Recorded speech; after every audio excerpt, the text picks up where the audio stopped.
शिवसेना उपनेते अद्वै हिरे यांना पोलिसांनी अटक केली। हिरे यांनी रेणुका सूतगिरणीसाठी एनडीसीसी बँकेकडून 7.5 कोटींचं कर्ज घेतलं होतं आणि त्यासाठी बनावट दस्तऐवज तयार केल्याचा आरोप त्यांच्यावर आहे। अद्वै हिरेची अटक लोकांचे पैसे खाल्ल्यानंतर त्याला शिक्षा भेटणारच मोदीजींनी पहिल्याच दिवशी सांगून ठेवलंय, ना खाऊंगा ना खाने दूंगा। ज्या प्रयोजनासाठी ते कर्ज दिलं त्या प्रयोजनासाठी ते वापरण्यात आलं नाही। कर्जाचे 32 कोटी रुपये झाले, 1 रुपया फेडला गेला नाही। हा ठरवून केलेला घोटाळा आहे। अद्वै हिरेंचा जामीन अर्ज हा न्यायालयाने फेटाळलाय।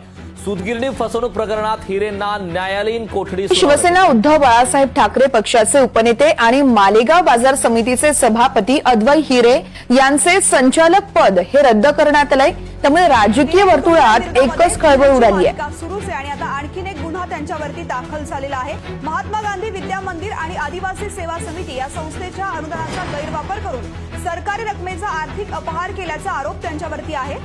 अद्वै हिरे यांचा भाजपमध्ये पक्षप्रवेश सोहळा पार पडतो आहे। त्यांनी विधानसभा निवडणूक ठाकरे सेनेकडून लढवली होती। त्यांच्यावर अनेक प्रकरणात गुन्हे दाखल झाल्यानं त्यांनी आता पुन्हा भाजपमध्ये जाण्याचा निर्णय घेतल्याची चर्चा आहे।